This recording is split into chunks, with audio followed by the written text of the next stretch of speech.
ఈరోజు నవోదయ విద్యాలయం నుంచి మనకు ఒక లేటెస్ట్ అప్డేట్ అయితే వచ్చింది. ఈ అప్డేట్ ప్రకారం మనకి ఎవరైతే 9th క్లాస్ లో లాటరల్ ఎంట్రీ ద్వారా నవోదయ విద్యాలయంలో జాయిన్ అయిదాం అనుకుంటున్నారో వారికి మరొకసారి తన యొక్క అప్లికేషన్ గడువును పొడిగిస్తూ నవోదయ విద్యాలయం మనకు అక్టోబర్ 7th వరకు ఈ యొక్క అప్లికేషన్ అయితే జరుగుతుంది. కాబట్టి ఎవరైతే ఇంకా అప్లై చేయకుండా ఉన్నారో వారు ఖచ్చితంగా ఈ నవోదయ విద్యాలయకు అప్లై చేయండి. సో దీనికి సంబంధించిన పూర్తి వివరాలు అదేవిధంగా అప్లికేషన్ ప్రాసెస్ ఒకసారి మనం చూసే ప్రయత్నం చేద్దాం. సో నవోదయ విద్యాలకు సంబంధించిన అఫీషియల్ వెబ్సైట్ ఇది. ఈ వెబ్సైట్లో మనకు click here to register for class 9 lateral entry అని లింక్ పైన క్లిక్ చేసినట్లయితే మనకు అప్లికేషన్ ఫామ్ అనేది ఈ విధంగా ఓపెన్ అవుతుంది. ఈ అప్లికేషన్ ఫామ్లో మనకు దాదాపు ముఖ్యంగా మనం చూసినట్లయితే క్లాస్ 8 ఎవరైతే జనవరి టు డిసెంబర్ సెషన్లో 25-26 ఏప్రిల్ 2025 టు మార్చ్ 2026 వరకు ఎవరైతే చదువుతూ ఉన్నారో వారు మాత్రమే ఈ యొక్క అప్లికేషన్కి ఎలిజిబుల్ అని చెప్పేసి కూడా మనకు నోటిఫికేషన్ ద్వారా తెలియజేశారు. అదేవిధంగా ఈ యొక్క అప్లికేషన్ చేయాలనుకుంటే కనుక ఎక్కడైతే మనం ఏ స్టేట్కి అయితే లేదంటే ఏ జిల్లాకైతే మనం అప్లై చేస్తున్నామో ఆ జిల్లాలో ఖచ్చితంగా మనం లోకల్ అయి ఉండాలి, అక్కడే మనం 8th క్లాస్ చదువుతూ ఉండాలని చెప్పేసి కూడా మనకు నోటిఫికేషన్లో చెప్పారు.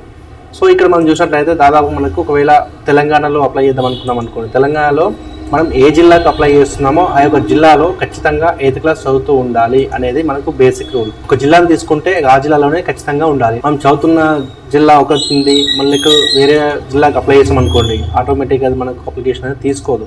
కాబట్టి మీరు ఏ జిల్లాలో రెసిడెంట్ అయి ఉంటే ఆ జిల్లాకు మాత్రమే 8th క్లాస్ చదువుతూ ఉండాలి, ఆ జిల్లాలోనే ఖచ్చితంగా మీరు రెసిడెంట్ అయి ఉండాలి, చదువుతూ ఉండాలి. సో దీనివల్ల మాత్రమే మీరు అప్లికేషన్ చేసుకోవడానికి ఎలిజిబుల్ ఉంటుంది. సో ఈ స్టెప్ తర్వాత మనము name of the candidate application ఏదైతే ఉందో ఆ యొక్క నేమ్ ఖచ్చితంగా మనము యాజ్ పర్ ఆధార్ కార్డ్ ప్రకారం తీసుకోవాల్సి ఉంటుంది. తర్వాత మొబైల్ నెంబర్, తర్వాత ఈ డేట్ ఆఫ్ బర్త్ అనేది మనకు నవోదయ విద్యాలయాల్లో 9th క్లాస్కు లాటరల్ ఎంట్రీ ద్వారా మనం అప్లై చేయాలనుకుంటే కనుక ఖచ్చితంగా మనకు 2011 మే నుంచి మాత్రమే మనకు ఎలిజిబుల్ ఉంటుంది. సో ఎవరైతే 2011 మే నుంచి అదేవిధంగా 2013 జూలై వరకు పుట్టి ఉంటారో వారు మాత్రమే ఈ యొక్క అప్లికేషన్స్కి ఎలిజిబుల్.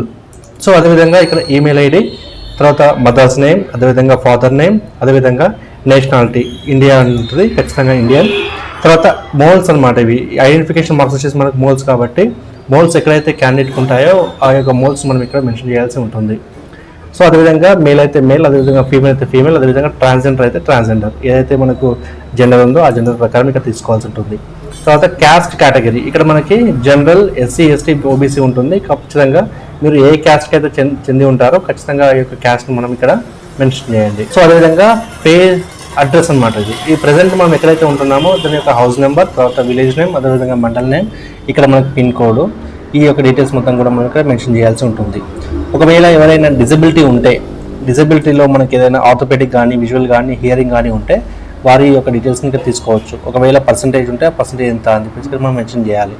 ఒకవేళ ఏం లేదనుకోండి ఇక్కడ మనం తీసుకోవచ్చు. అదేవిధంగా రిలీజియన్ వచ్చేసి మనకు ఇక్కడ డిఫరెంట్ రిలీజియన్స్ ఉంటాయి. ఇందులో మనకు హిందూ, ఇస్లాం, Christianity, sick, Boudh, Jainism, జోరల్ others ఉంటాయి. సో దీంట్లో మనకు ఏ మతానికి అయితే మీకు చెందిన వారు ఉంటారో ఆ యొక్క మతాన్ని ఇక్కడ మీరు తీసుకోండి, ఆటోమేటిక్గా అప్లికేషన్ అవుతుంది. తర్వాత మన యొక్క యాన్యువల్ ఇన్కమ్ ఉంటుంది కదా, పేరెంట్స్ యొక్క యాన్యువల్ ఇన్కమ్ ఏదైతే ఉంటుందో ఆ యొక్క యాన్యువల్ ఇన్కమ్ ఇక్కడ మనం మెన్షన్ చేయాల్సి ఉంటుంది. ఎందుకంటే మనం మైనర్లో ఉన్నాం కాబట్టి ఖచ్చితంగా పేరెంట్స్ యొక్క ఇన్కమ్ మాత్రమే మనం ఇక్కడ మెన్షన్ చేయాలి. మనం ఏదైతే 8th క్లాస్ యొక్క స్టడీ డీటెయిల్స్ ఉంటాయి కదా, 8th క్లాస్ మనం ఏ జిల్లాలో చదువుతున్నాము, అదేవిధంగా ఏ స్కూల్లో చదువుతున్నాము, ఆ యొక్క స్కూల్ రికగ్నైజ్డా కాదా, అదేవిధంగా స్కూల్ యొక్క లొకేషన్ ఎక్కడ ఉంది, అంటే అర్బన్లో ఉందా లేదంటే రూరల్లో ఉందా అని చెప్పేసి తీసుకోవాల్సి ఉంటుంది. మనం 8th క్లాస్ ఏదైతే ఉందో ఆ యొక్క 8th క్లాస్ వచ్చేసి మనకు ఏ మీడియంలో చదువుతున్నాము, అదేవిధంగా ఏ మంత్లో మనం జాయిన్ అయ్యాము, ఏ మంత్లో మనకు 8th క్లాస్ అనేది క్లోజ్ అవుతుంది అనేది ఇక్కడ మనం తీసుకోవాల్సి ఉంటుంది.